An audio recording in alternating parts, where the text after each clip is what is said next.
Hello, this is Majid Ali. Welcome to my channel trick and click. आज की इस video में हम बनाने वाले हैं टेबल कैलेंडर को बिल्कुल ऐसा ही जैसे आपको स्क्रीन पर नज़र आ रहा है। आप एमएस वर्ड को यूज़ करते हुए इस तरह से टेबल के कैलेंडर को डिज़ाइन कर सकते हैं।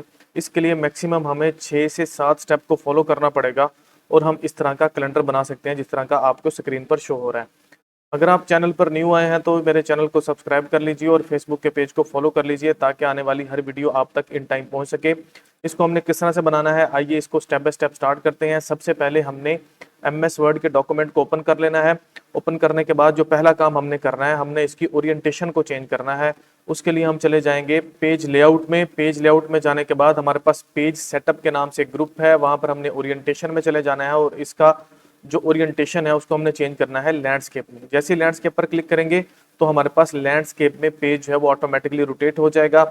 अब हमने क्या करना है, सबसे पहले हमने चले जाना है इंसर्ट वाले टैब में और यहाँ से जाके हमने शेप्स में जाना है और हमने यहाँ पर जाकर एक रेक्टेंगल शेप को सिलेक्ट करना है।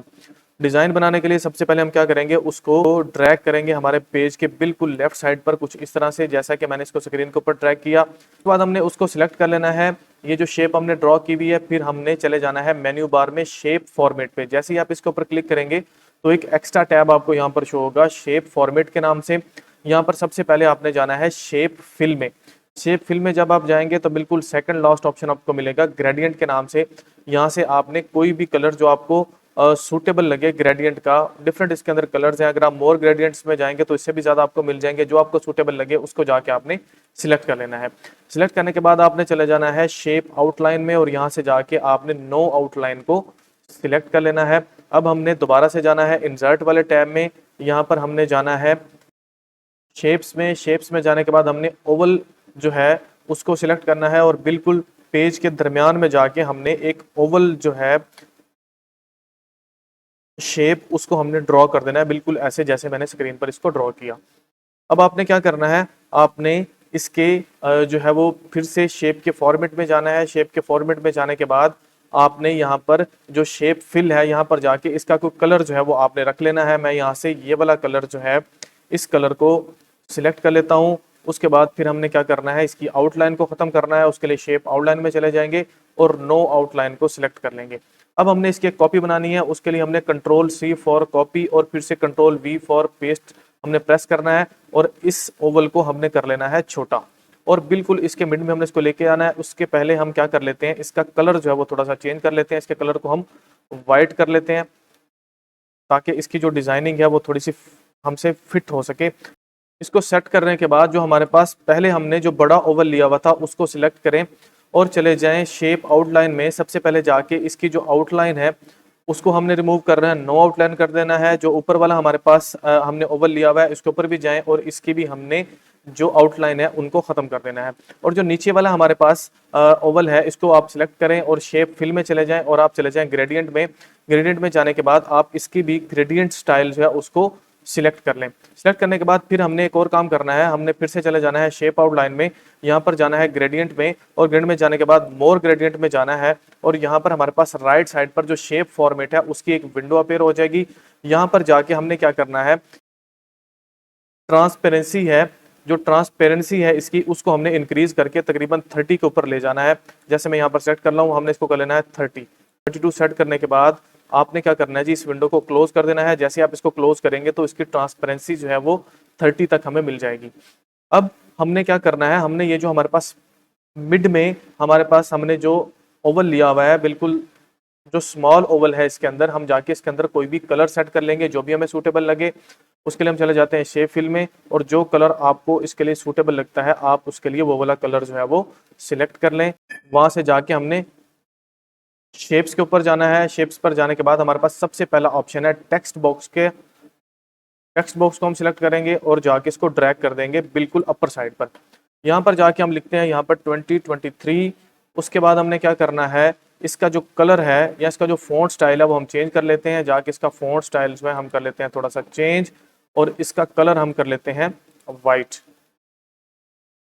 इसके कलर को वाइट कर लिया। अब इस यही जो हमारे पास रेक्टेंगल बॉक्स है इसको जब आप सिलेक्ट करेंगे तो मेन्यू बार में आपके पास एक टैब बन जाएगा शेप फॉर्मेट के नाम से। इसके ऊपर जाके आप क्लिक करें। इसको क्लिक करने के बाद सबसे पहले जो आप इसकी शेप फिल है यहाँ से जाकर नो फिल कर दें, और जो इसकी आउटलाइन है उस आउटलाइन को नो आउटलाइन कर दें। तो आपके पास कुछ इस तरह से ये आपको शो होगा। इसका साइज अगर आपने सेट करना है तो होम में जाके इसके साइज को आप सेट कर लें, ताकि ये थोड़ा सा जो है हमें बोल्ड या बड़ा हमें यहाँ पर नजर आए। अब हमने क्या करना है, हमने जाके जो मंथ है उसको लिखना है। उसके लिए हम फिर से क्या करेंगे, इंसर्ट टैब में चले जाएंगे। इंसर्ट टैब में जाने के बाद शेप में जाएंगे और यहाँ पर हम एक टेक्स्ट बॉक्स लेंगे। टेक्स्ट बॉक्स को हम बिल्कुल टॉप पर जो है हम ड्रैग करेंगे और यहाँ पर जाके हम मंथ का नाम लिखेंगे। मैं यहाँ पर जाके मंथ का नाम लिखता हूँ। उसके बाद उसको सिलेक्ट किया। सिलेक्ट करने के बाद हम इसका साइज होम में जाके इंक्रीज कर लेते हैं जितना भी हम इसका साइज चाहिए। उसके बाद इसका जो फॉन्ट स्टाइल है, जो भी आपको सूटेबल लगे उस फॉन्ट स्टाइल को आप ले सकते हैं। इसका फॉन्ट स्टाइल ले लिया। अब इसका जो आपने कलर सेट करना है वो कलर ले लें। इसका कलर जो है वो मैं रेड कर देता हूँ। रेड करने के बाद फिर से आपने चले जाना है शेप फॉर्मेट में। शेप फॉर्मेट में जाने के बाद आपने इसकी जो शेप फिल है नो फिल करना है, और उसकी जो आउटलाइन है उसको नो आउटलाइन कर देना है। मजीद इसका साइज अगर आप बड़ा छोटा करना चाहते हैं तो आप उसको बड़ा छोटा कर सकते हैं। इसके डिज़ाइन को थोड़ा सा और जो है हम इंक्रीज करने के लिए, इसकी आउटलुक को बेहतर बनाने के लिए अब हम क्या करते हैं, हम चले जाते हैं इंसर्ट वाले टैब में। यहाँ से हम जाते हैं शेप्स में और फिर से ले लेते हैं एक टेक्स्ट बॉक्स। टेक्स्ट बॉक्स को हम ड्रैग करेंगे इस ओवल के बिल्कुल मिड में, और यहाँ पर जाके हम लिखेंगे अक्टूबर, और नेक्स्ट लाइन में हम लिख देते हैं 2023। और फिर से क्या करते हैं, इसके साइज को हम इंक्रीज कर लेते हैं जितने साइज में ये हमारे पास फिट आ जाए। उसको फिट करने के बाद हमने इसके जो फॉन्ट स्टाइल है उस फॉन्ट स्टाइल को थोड़ा सा चेंज कर देना है। उसको चेंज करने के बाद हमने इसके कलर को चेंज करना है। फिर से हमने चले जाना है शेप फॉर्मेट में। शेप फॉर्मेट में जाने के बाद हम इसकी जो शेप फिल है उसको नो फिल करेंगे, और इसकी जो आउटलाइन है उस आउटलाइन को भी हम क्या कर देंगे, रिमूव कर देंगे, और इसको बिल्कुल जो है हम ड्रैग करके ले आएंगे मिड में, ताकि ये थोड़ा सा इसकी जो आउटलुक है वो हमें बेहतर लगे। अगर ये बेहतर लगे तो वेल एंड गुड। अदरवाइज आप क्या करेंगे, इसकी जो फॉन्ट स्टाइल है उसको थोड़ा सा चेंज कर लें, ताकि ये थोड़ा सा जो है वो और भी खूबसूरत लगे और हमारा डिज़ाइन जो है वो थोड़ा सा प्यारा बन जाए, जैसे मैंने यहाँ पर शो किया हुआ है। मेरे ख्याल में ये जो हमने मिड वाला लिया हुआ है कलर, ये थोड़ा सा सूटेबल नहीं लग रहा। इस कलर को हम चेंज करते हैं, चले गए, ठीक हो गया। इसके भी कलर को हम वाइट कर लेते हैं, ताकि थोड़ा सा हमें लुक इसकी थोड़ी प्यारी लगे। इसके फॉन्ट स्टाइल को भी चेंज कर लेते हैं, ताकि थोड़ा सा हमें अच्छी लुक में नज़र आए।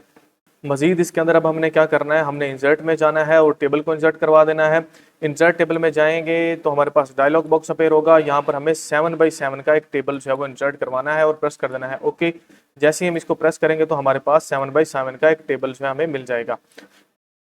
अब हमने यहाँ पर डेज लिखने हैं। 7x7 का टेबल इंसर्ट करने के बाद हमने यहाँ पर डेज और जो उसके अंदर जो हमारे पास नंबर्स हैं, जो डेट्स हैं, उसको हमने यहाँ पर लिख लिया है। उसके बाद हमने क्या करना है, जहाँ पर भी संडेज हैं उनको हमने सिलेक्ट करके उनको कलर को हमने रेड कर देना है। रेड करने के बाद अब हमने क्या करना है, हमने चले जाना है टेबल के ऊपर। इस टेबल को सिलेक्ट करेंगे, चले जाएंगे टेबल के लेआउट पर। लेआउट पर जाने के बाद हमने ये जो इसके अंदर डाटा है उस सबको अलाइन सेंटर कर लेना है। अलाइन सेंटर करने के बाद अब हमने चले जाना है टेबल के डिज़ाइन में। टेबल में डिज़ाइन में जाने के बाद हमने यहाँ पर चले जाना है पेज के बॉर्डर्स पर। बॉर्डर के ऊपर जब हम क्लिक करेंगे, बॉर्डर के ऊपर क्लिक करने के बाद हमने यहाँ पर चले जाना है नो बॉर्डर पर। नो बॉर्डर पर जाने के बाद फिर से हमने चले जाना है बॉर्डर पर। इस टेबल को हमने सिलेक्ट करना है। सिलेक्ट करने के बाद पेज के टेबल के डिज़ाइन में यहाँ से बॉर्डर, बॉर्डर के बाद हमने यहाँ पर चले जाना है borders and shading. Borders and shading पे जाने के बाद हमने क्या करना है, यहाँ से जाके इसकी जो लाइन है उसको थोड़ा सा हमने बोल्ड करना है, और हमने जो हमारे पास ऑप्शन है मिड वाला, इस मिड वाले ऑप्शन को हमने जाके सिलेक्ट कर लेना है, जिसके अंदर सिर्फ हमारे पास जो इंटरनल लाइंस हैं इसके वर्टिकल वो जो है हमारे पास सिलेक्ट होंगी, और प्रेस कर देना है ओके। ओके को प्रेस करेंगे तो कुछ इस तरह से लाइन हमारे पास ड्रॉ हो जाएंगी। अब तकरीबन ये हमारे पास 90% जो है टेबल कैलेंडर रेडी हो चुका है। बिल्कुल एंड पर हमने जाके उस ऑर्गेनाइजेशन का नाम लिख रहा है जिस ऑर्गेनाइजेशन को आप एडवर्टाइज करना चाहते हैं, या जिस ऑर्गेनाइजेशन ने इस टेबल कैलेंडर को बनाया, इसको आगे स्प्रेड किया। तो उसके लिए आपने चले जाना है इंसर्ट में। इंसर्ट में जाने के बाद आपने फिर से चले जाना है शेप में। शेप में जाने के बाद आपने जो है वो यहाँ से लेना है टेक्स्ट बॉक्स को। टेक्स्ट बॉक्स को लिया और बिल्कुल नीचे जाके आपने इसको ड्रॉ कर देना है। ड्रॉ करने के बाद आपने यहाँ पर उस फर्म का नाम लिखना है। जैसे मैं यहाँ पर लिखता हूँ ट्रिक एंड क्लिक और उसके बाद आपने इसको सिलेक्ट करके कलर लेना है। कलर लेने के बाद आपने फ़ॉन्ट स्टाइल को सिलेक्ट करना है। मैंने जाके फ़ॉन्ट स्टाइल को सिलेक्ट किया, फिर उसके बाद जाके इसके कलर को मैं रेड कर देता हूँ। रेड करने के बाद इसके साइज़ को उतना इंक्रीज़ कर देता हूँ जितना मुझे यहाँ पर सूटेबल लगे। उसके बाद हमने क्या करना है, हमने चले जाना है शेप के फॉर्मेट में। फॉर्मेट में जाने के बाद हमने चले जाना है शेप की आउटलाइन में। आउटलाइन में जाने के बाद हमने इसकी आउटलाइन को रिमूव कर देना है। उसके बाद फिर हमने चले जाना है शेप फिल में और फिर से चले जाना है ग्रेडियंट में। और ग्रेडियंट में जाने के बाद हमने जो है पहले इसका को कलर ले लेते हैं, जिस भी टाइप का ग्रेडियंट बनाना चाहते हैं। मैं ब्लू कलर का चाहता हूँ, ब्लू कलर को मैंने सेलेक्ट कर लिया। फिर हम चले गए दोबारा से शेप फिल में और यहाँ पर जाके ग्रेडियंट में जाना है और हमने कोई भी ग्रेडियंट कलर जो है जो हमें सूटेबल लगे उसको हमने सिलेक्ट कर लेना है। सिलेक्ट करने के बाद हमने उसको ड्रैग कर लेना है और उसको पूरे के पूरे नीचे जो इसके बॉटम साइड है वहाँ पर हम उसको फिट कर लेंगे। फिट करने के बाद हमने फिर से जो टेक्स्ट लिखा हुआ है उसको सिलेक्ट करना है, होम में जाके उसको मिड में ले आएंगे और उसके साइज को इतना इंक्रीज करेंगे जो कि बिल्कुल हमें सूटेबल लगे, जैसे यहाँ पर नजर आ रहा है। और ये देखिए हमारे पास कैलेंडर जो है ये 100% हमारे पास रेडी हो चुका है। आप भी इस तरह का कैलेंडर बना सकते हैं, इसको ट्राई जरूर कीजिएगा। अगर ये वीडियो आपके लिए हेल्पफुल है तो मेरे यूट्यूब के चैनल को सब्सक्राइब कीजिए और फेसबुक के पेज को फॉलो लाजमी कीजिए। Thank you so much.